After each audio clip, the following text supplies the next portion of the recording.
you really have to admit that Generation X had a real grasp on sarcasm. Because we didn't use it all the time like they do a lot these days. It's like, you meet Gen Z, it's like mostly the women. It's cute and all, but it's still kind of annoying. Like at one point, it's sincere, and at the other point, it's sarcastic, and it just flips back and forth a lot. You know, we were latchkey kids. You know, there was this general malaise in Generation X because when we got home from school, our parents were at work. The baby boomers didn't have to go through this. We went through a general malaise of like watching TV or whatever when we got home because there was nobody there. You know, you'd come home and there'd be a key under the mat, or you'd have a key in your pocket during the 80s and 90s, and then you'd open the door and then your parents would be home later. We grew up in an era where everyone earned a living in order to survive, which still carries true today. The toxic thing about that was like in the baby boomer era, they didn't have to deal with that because one parent worked. Usually the dad, and then the mom stayed home with the kids. When they were coming home from school, the mom was there. If we had kept the same economic system from the 1940s till now in 2020, it would be a mom working or a dad working, but there would always be one parent there. The ones that could afford that kind of luxury have really good jobs, and it doesn't always necessarily come down to their schooling. It usually comes down to the fact that their parents were rich and they inherited money. Half the time when you have a lot of money these days, it's because your parents were rich, or you are exploiting the American worker who work harder than you as the boss, and yet you pay them less, which has always been a true facet of American capitalism. You're the boss, you work less than your hardest paid workers. Look at McDonald's, look at every business out there. The least paid worker is the hardest working. Janitors, desk clerks, you know, like the menial labor type of people work the hardest, construction workers, but their bosses work the least. They're mostly doing the brain work where they're just like sitting around. In other words, they chill while we pay the bills kind of sentiment. In 1946, the tax rate on the richest was 91%, and then in 1964 it dropped down to 73%. And then right now in 2020, you know, they're getting bailouts all the time, and the top tax rate on the highest corporations is 15%. In the Obama era, it was 35%, so Obama was there and he kept it, and then Trump lowered it by 20%. So everything sucks now. Is what I'm getting at. I mean, who else are you going to blame but the Christians? The Christians are the problem in this country.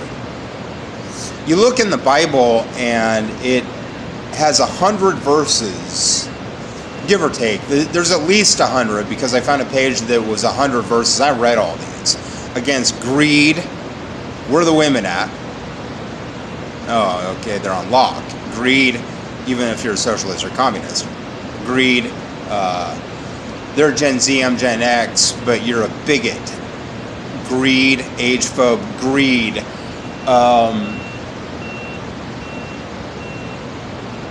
Or it's like you have to have money. Usually in these cases where the guy has like 2 or 3 girlfriends, he's got more money than me. I can't afford to get a credit card. I've always been kind of fuck the system-y, but that shouldn't be what keeps me from having a girlfriend, because most people these days, white Generation Z, well, they're more socialist than the millennials. They're more left-wing than the millennials. They hate capitalism more than millennials. Millennials were usually there saying, yeah, capitalism has its faults. You straight up talk to Gen Z these days, they're like, fuck capitalism. However, your boyfriends all have more money than me. because I'm 40 and you're 21, you still demand money. There's 100 verses in the Bible against the worship of money and greed. And yet you meet Christians, and it's like their whole book was about rock climbing, and they're out there trying to make music with spoons. They didn't read the Bible. That's why they're capitalistic pigs. Or they read the Bible, they decided that the 100 verses against money was good, but at the same time, they're money worshipers. They're like, oh, I'm so blessed to have my job. Right. But the dudes you date all have to have credit cards. Even among the poor, if you don't have a credit card, you don't have a girlfriend. They see past the age when you have a credit card. Or you're there, you're talking about something. You have some sort of, I don't really get it, how you have like 4 or 5 different girlfriends when you're just the same as every other dude out there. You can't do anything important, really, other than talk about money, right? But you're rapping, I'm not saying I hate you. It's just you have all the women, but you're greedy as, you treat the women as though they're your money, and you're greedy with them. You won't hook me up with a Gen Z chick because you're a bigot.